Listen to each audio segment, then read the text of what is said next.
Hello everyone, my name is Lee Blackstone and I'm the author of the Aural and Moral Idylls of Englishness and Folk Music published in Symbolic Interaction. As England prepares to leave the European Union in Brexit, it raises questions over identity in inclusive or exclusive terms. The far right might think of that as a racial matter, but it could also be thought of one as of values.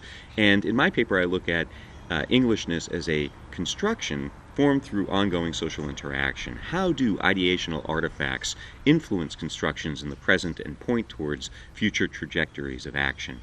I closely examine two aspects of English identity: English folk song and the English landscape, bound together in the rural idyll. Can we discover something new about traditional English folk music by exploring how Englishness might be embedded in it? I draw on George Herbert Mead and Irving Goffman to show how ideas come to be thought of as sacred and as a resource for social action. With Mead, we construct the past, but the past is never settled. It's always open to negotiation and being challenged. And a mythical past can affect future trajectories of social action. Because the meaning of music is also socially constructed, English folk music might contain a sense of place and of values associated with the land and nation if interactants so deem it necessary. Performing English folk music thus becomes a way of enacting identity. And what I ultimately found based on interviews in England in 2012 at the Big Session Festival in the Cecil Sharp House is that across different periods of revivalism, people renegotiate what the music means and what English identity means. At the heart of the music is a process that comes from the first revival. When Cecil Sharp, from 1820 to 1920, he was looking at folk music as coming out of oral transmission, variations in folk song arise, and then the community itself selecting out certain folk songs. That's a process embedded in the past that carries into the present.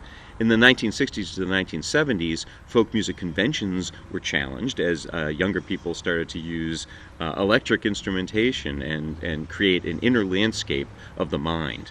And now we're in post-empire tensions. What does it mean to be English? How do you perform English folk music if you haven't worked in the fields and you've gone to college? Some people might have a relationship with the music and others might not. And what has happened is English folk music has been exoticized as another type of world music, right in your own backyard, alongside the Indian and Asian and Caribbean music being explored in the country. So the soundscape opens up, which is an inclusive idea. Now you've got dub and sitar drones and electronica, etc. The far right has tried to co-opt the traditional English folk music as evidence of traditional folk values, but folk musicians have been in opposition to such use. So what we see from Idylls is that there are boundary lines about what a society worships about itself and what it will not tolerate. They're up for negotiation and they live on in an historical flow. This is really important in terms of both the ideas around Brexit and the idea of an English Empire 2.0. Ultimately, this is why the performance of folk music still matters. It orients people's actions towards conceptions of society.